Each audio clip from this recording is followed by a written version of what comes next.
Kisah Legenda Keris Nogo Sosro dan Sabuk Inten.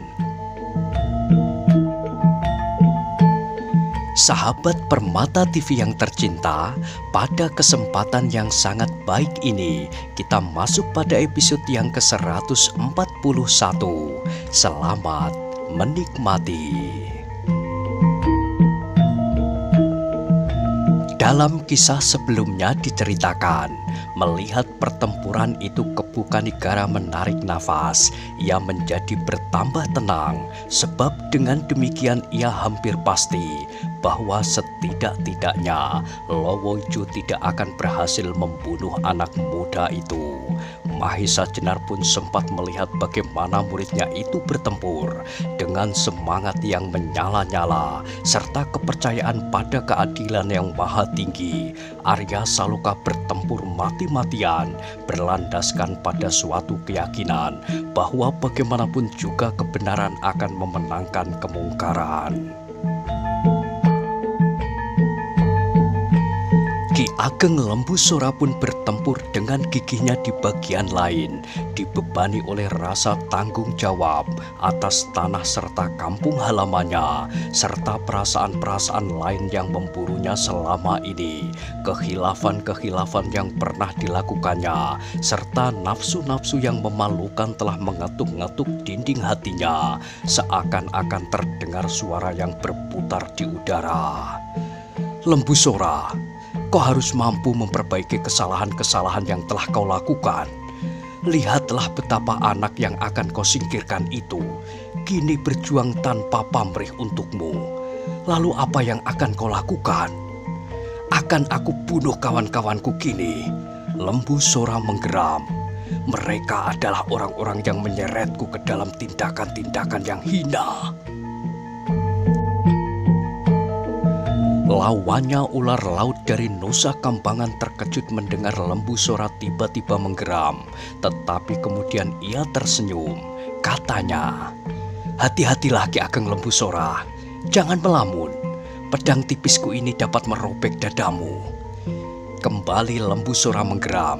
Betapa bencinya ia kepada Jakasoka, apalagi sejak nyawanya berada di ujung kerisnya sendiri yang ditekankan ke lambungnya oleh Mahisa Jenar pada saat laskarnya mencegat Laskar Demak yang sedang membawa Gajah Sora. Pada saat itu, seolah-olah ia telah bersumpah bahwa pada suatu saat ia harus dapat membunuh Jakasoka dengan tangannya. Tetapi Jakasoka itu pun bukanlah anak-anak yang baru mampu berdiri. Ia adalah seorang bajak laut yang buas, meskipun wajahnya selalu membayangkan senyuman yang menarik. Namun di balik senyumnya itu tersembunyi kejahatan dan kebengisan yang bertimbun-timbun.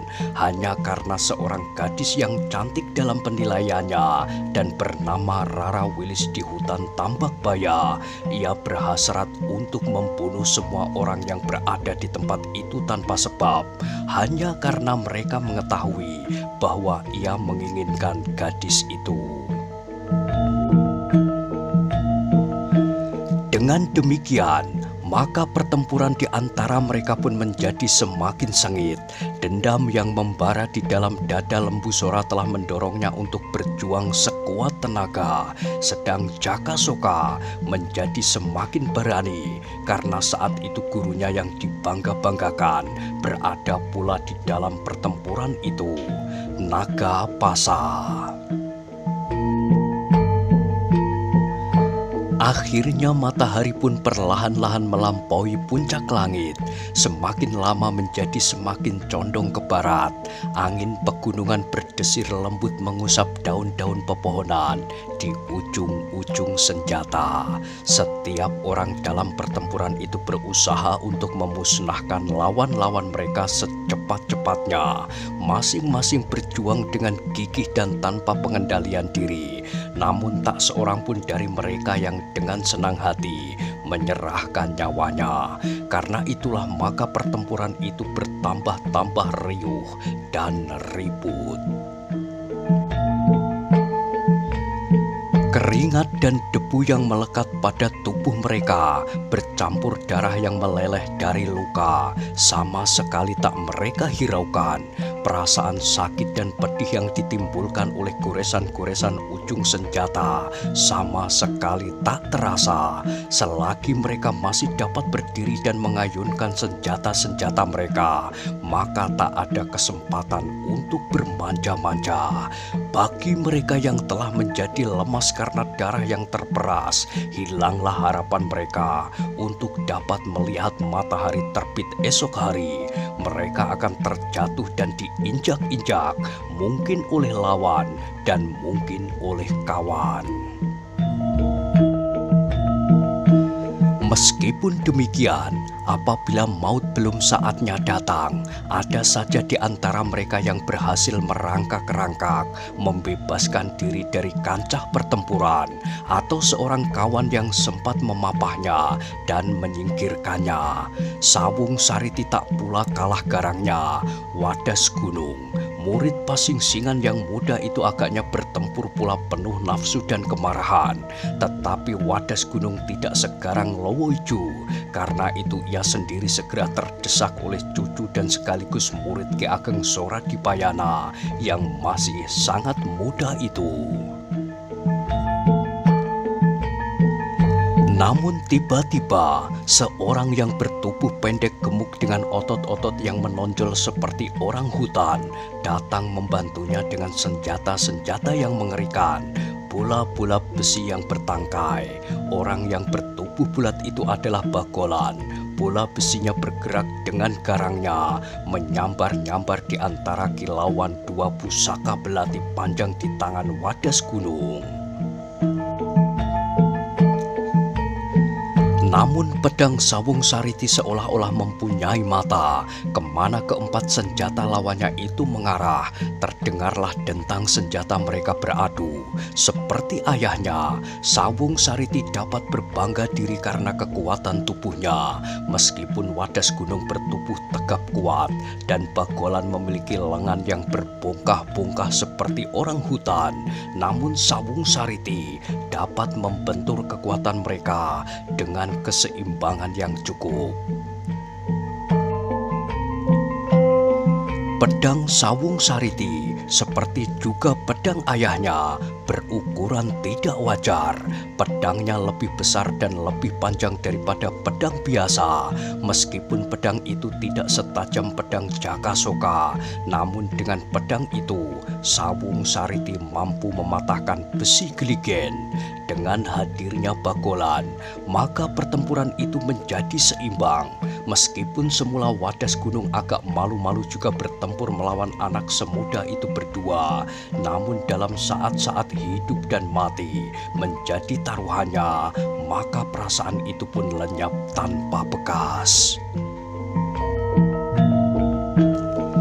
Dengan baiknya mereka berdua bertempur berpasangan, maju bersama-sama dari arah yang berbeda, tetapi pedang Sawung Sariti berputar seperti lingkaran angin yang melindungi tubuhnya, sedemikian rapatnya sehingga tak seujung jarum pun dapat ditembus oleh senjata lawannya.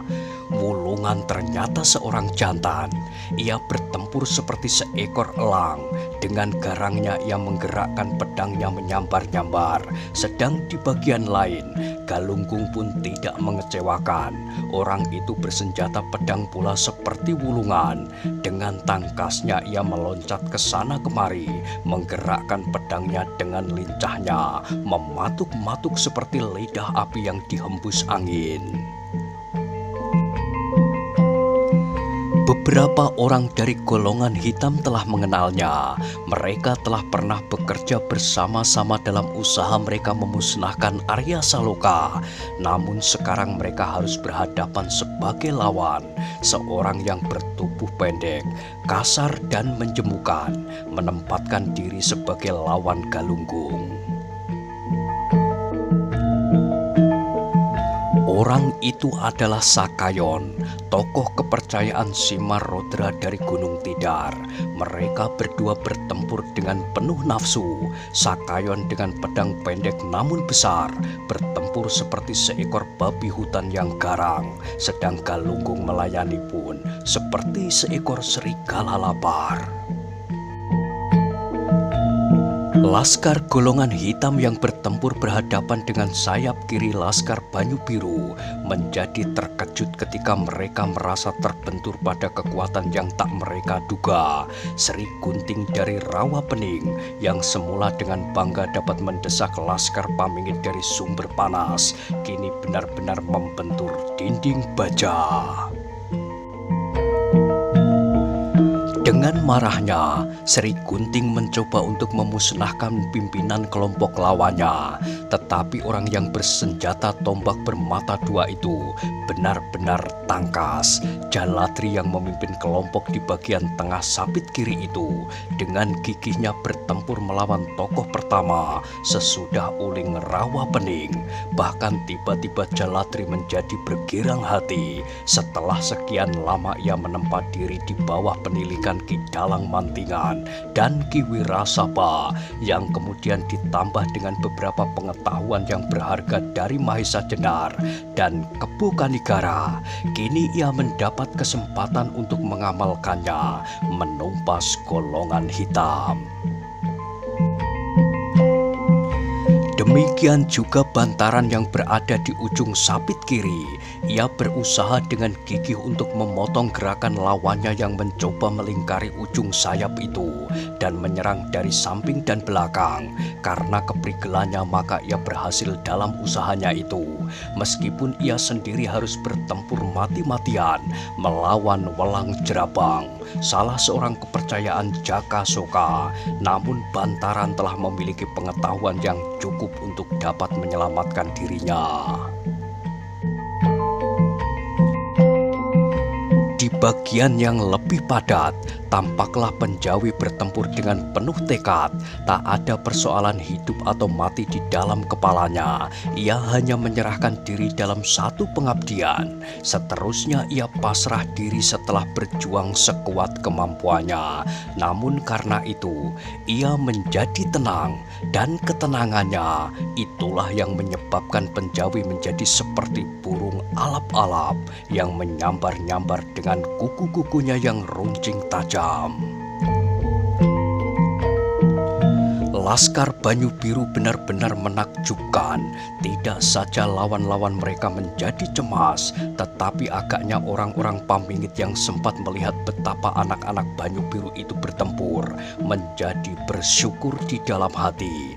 Bagaimana kiranya seandainya mereka, orang-orang dari Pamingit, terpaksa bertempur melawan Laskar Banyu Biru itu?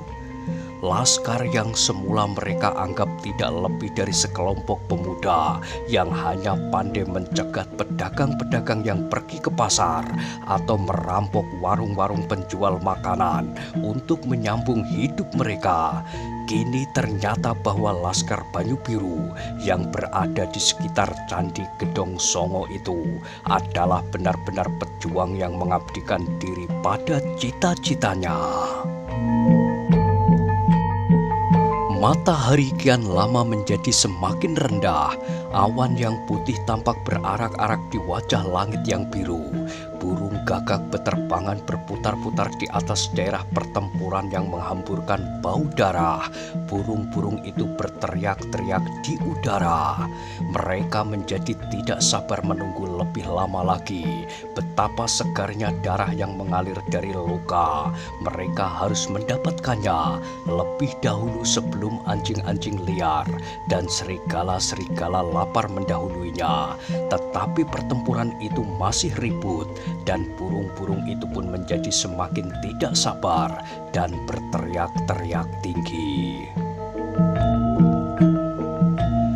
Meskipun Laskar Banyu Biru dan Pamingit berhasil mendesak Laskar Golongan Hitam, namun pergeseran garis pertempuran itu tidak seberapa jauh. Bahkan dapatlah dikatakan bahwa kekuatan mereka seimbang.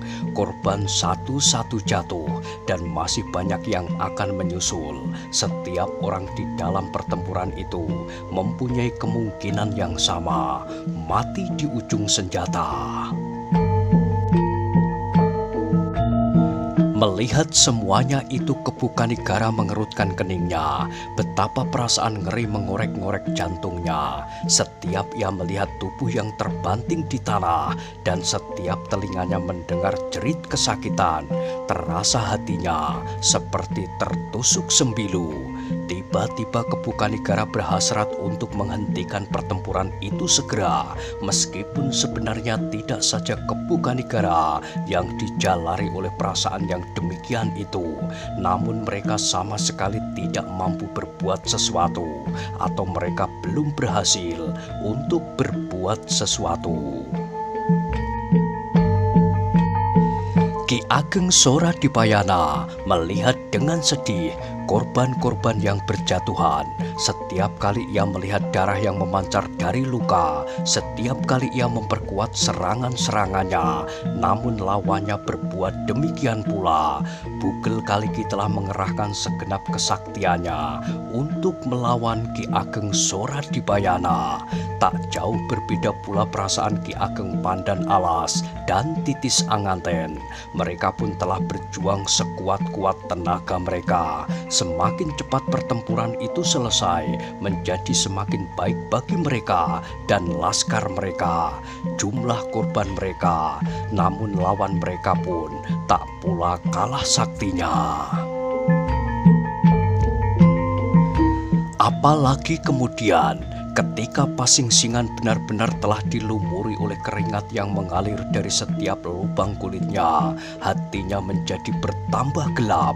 Tiba-tiba saja di tangannya telah tergenggam pusaka saktinya, Kiai Suluh, sebuah belati panjang kuning gemerlapan.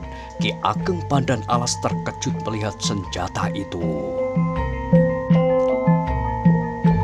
Ia menyangka bahwa Pasingsingan akan melepaskan ilmu andalannya, gelap ngampar atau alas kobar, atau kedua-duanya. Tetapi agaknya Pasingsingan sadar bahwa lawannya mempunyai cukup daya tahan untuk melawannya. Karena itu, ia mengambil ketetapan hati, pusakanya itu akan dapat menyelesaikan masalahnya dengan cepat. Setiap goresan yang dapat melukai kulit Ki Ageng Pandan Alas adalah suatu alamat bahwa Ki Ageng Pandan Alas akan tinggal disebut namanya. Tetapi Ki Ageng Pandan Alas tidak mau melawan Kiai Suluh itu dengan tangannya. Ketika pisau yang gemerlapan itu melingkar-lingkar di sekitar tubuhnya, dengan tangkasnya ia menarik pusakanya pula, Kiai Sigar Penjalin. Sebilah keris yang tidak kalah saktinya. Dengan demikian maka pertempuran antara keduanya menjadi semakin sengit. Tanpa mereka kehendaki, menyingkirlah Laskar Banyu Biru, Pamingit dan Laskar Golongan Hitam dari daerah sekitar mereka berdua. Sehingga dengan demikian seolah-olah bagi mereka sengaja disediakan tempat yang cukup luas untuk mengadu kesaktian. Daerah pertempuran yang berupa padang rumput dan sawah-sawah yang terletak di lereng bukit itu merupakan daerah yang sama sekali tidak rata. Ada bagian yang cekung, namun ada bagian-bagian yang menjorok naik, sehingga dengan demikian memungkinkan bagi mereka untuk dapat melihat arena pertempuran itu seluas-luasnya. Demikianlah agaknya maka hampir setiap orang di dalam pertempuran itu mempunyai gambaran atas peristiwa yang terjadi di arena itu. Kalau mereka berkesempatan, dapatlah mereka melihat betapa debu mengepul tinggi ke udara dari daerah sayap kiri atau kilatan ujung senjata di sayap kanan. Mereka dapat juga melihat daerah-daerah yang lengang di tengah-tengah arena yang merupakan pertanda bahwa di daerah itulah tokoh-tokoh sakti sedang mengadu tenaga sehingga tak seorang pun yang berani mendekati. Ketika matahari telah surut ke ufuk barat, Ki Ageng Soradipayana menjadi semakin gelisah apabila malam tiba dan pertempuran ini harus dihentikan. Maka akan terulang kembali peristiwa ini besok pagi. Bertempur, bunuh-membunuh, dan korban akan berjatuhan. Demikian seterusnya, mungkin berhari-hari seperti ia sendiri akan mengalaminya melawan Bugel Kaliki. Mungkin seminggu, 2 minggu, ia sendiri atau Bugel Kaliki akan bertahan terus, tetapi laskarnya akan semakin surut. Namun demikian, apa yang dilakukan adalah batas tertinggi dari kemampuannya, sebab Bugel Kaliki pun berusaha untuk membunuhnya, seperti apa yang diusahakannya atas orang itu. Demikian juga Ki Ageng Pandan Alas dan Titis Anganten. Tetapi di sapit sebelah kiri terjadilah hal yang agak berbeda. Ketika Kebu Kanigara melihat warna lembayung membayang di langit, ia menarik keningnya. Ketika ia sekilas melihat Mahesa Jenar yang bertempur tidak demikian jauh darinya, ia tersenyum kecil.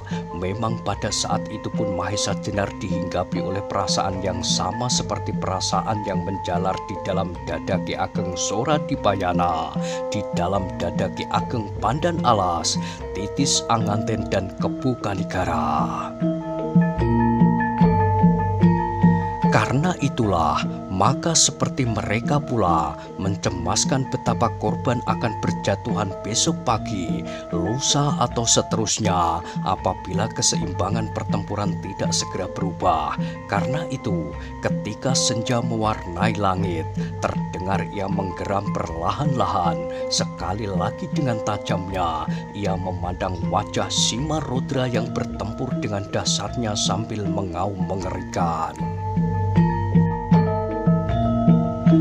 Tiba-tiba di wajah itu terbayanglah betapa keji perbuatan-perbuatan yang pernah dilakukan.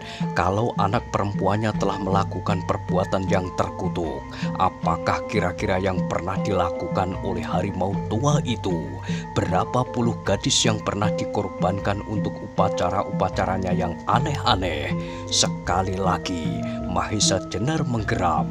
Agaknya Simarodra pun sadar bahwa menjelang malam ia harus mengambil suatu kepastian supaya besok pertempuran dapat dimulai dengan permulaan yang berbeda. Karena itu Simarodra pun menjadi bertambah liar. Akhirnya terjadilah suatu hal yang mengerikan. Simarodra itu mengaum dengan dahsyatnya serta menggerakkan seluruh tubuhnya seperti orang yang menggigil kedinginan.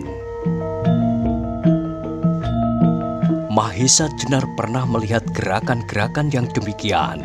Pada saat itu ia mengambil pusaka-pusaka keris Kiai Nogososro dan Kiai Sabuk Inten dari Gunung Tidar. Untunglah bahwa pada saat itu Titis Anganten datang menolongnya, sehingga kekuatan Aji Simarodra yang dinamainya Macan Lewung itu dapat dipunahkan. Dan keadaannya kini pun sudah tidak memerlukan pertolongan orang lain. Karena itu selagi ia berkesempatan, segera ia mengatur jalan pernafasannya baik-baik, memusatkan segenap panca indera dan pikirannya. Diangkatnya satu kakinya, satu tangannya bersilang dada, dan tangannya yang lain diangkatnya tinggi-tinggi seperti akan menggapai langit. Demikianlah, pada saat yang tegang itu terdengarlah bibir Mahesa Jenar bergumam, Dengan nama Allah yang Maha Pengasih dan Penyayang, tiada kekuasaan dan tiada kekuatan kecuali dari Tuhan yang Maha Kuasa dan Maha Besar. Pada saat itulah ia melihat Simarodra itu meloncat dengan kecepatan dan kekuatan yang tak dapat dikira-kirakan. Mahesa Jenar berusaha untuk tidak membenturkan diri dengan kekuatan aji macan liwung itu. Dengan lincahnya ia meloncat selangkah ke kanan. Kemudian dengan satu putaran ia menghindari serangan Simarodra. Simarodra yang telah melancarkan kekuatan yang tiada taranya dengan kecepatan yang luar biasa pula menjadi kehilangan daya tahannya untuk menarik serangannya. Ia terdorong selangkah ke depan ketika pada saat yang bersamaan Mahesa Jenar berputar lagi untuk kemudian dengan garangnya meloncat ke arah harimau yang telah menjadi gila itu. Semuanya itu terjadi hanya dalam waktu yang sangat singkat. Naga Pasa meluncur seperti seekor naga yang mematuk mangsanya secepat tatit. Sedang tak ada sekejap mata kemudian, Simarodra menerkam pula seperti seekor harimau gila secepat petir menyambar. Ki Ageng Sora Dipayana, Ki Ageng Pandan Alas, Titis Anganten dan Lembu Sora beserta Sawung Sariti, demikian juga Arya Saloka, hanya sempat melihat betapa dua orang, Mahesa Jenar dan Kepu Kanigara bersikap serupa. Kedua-duanya sedang menyalurkan aji yang sama dengan cara yang sama, Sosro Birowo. Meskipun persamaan itu telah menimbulkan suatu teka-teki pada mereka dan bahkan tokoh-tokoh sakti dari golongan hitam, namun mereka tidak sempat menebak-nebak lagi ketika mereka melihat apa yang terjadi kemudian. Ternyata Kepu Kanigara sama sekali tidak berusaha untuk menghindar. Dengan tatak dan penuh kepercayaan kepada diri, ia membenturkan aji Sosro Birowo melawan aji Naga Pasa. Sedang di lain pihak, Mahesa Jenar telah menghemat tenaganya dan melakukan suatu tindakan yang pasti, menghindari benturan dengan aji macan liwung.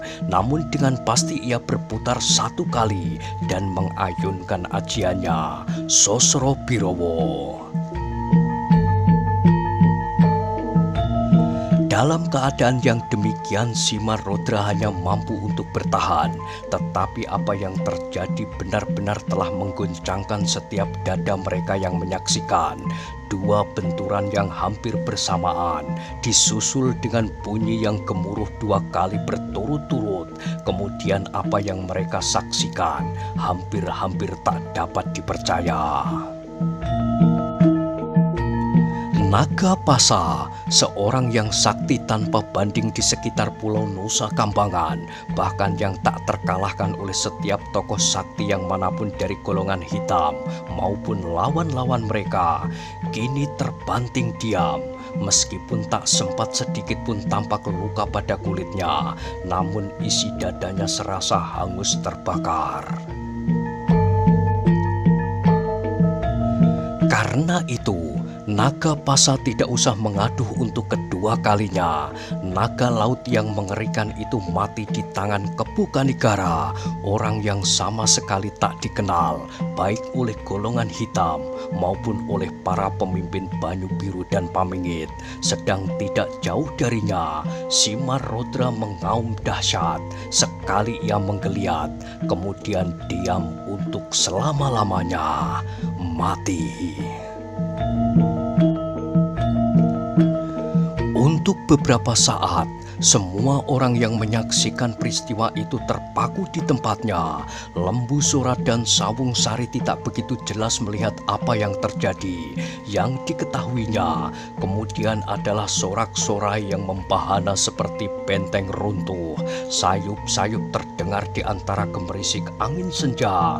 Laskar Banyu Biru berteriak-teriak, "Naga Pasa mati!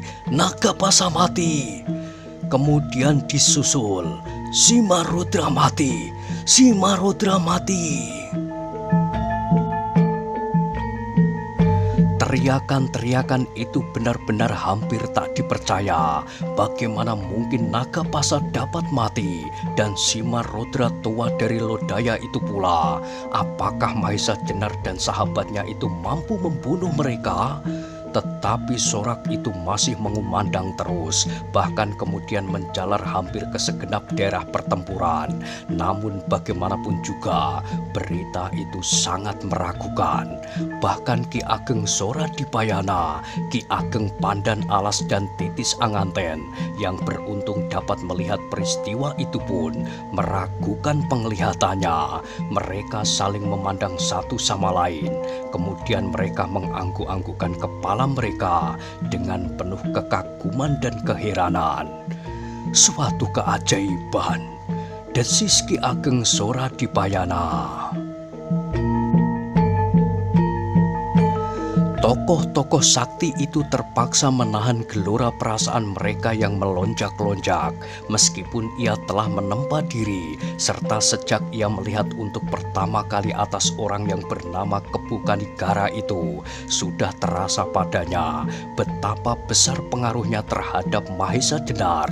Namun sama sekali tak diduganya bahwa Kepu Kanigara itu pun memiliki ilmu keturunan Pengging yang gemilang.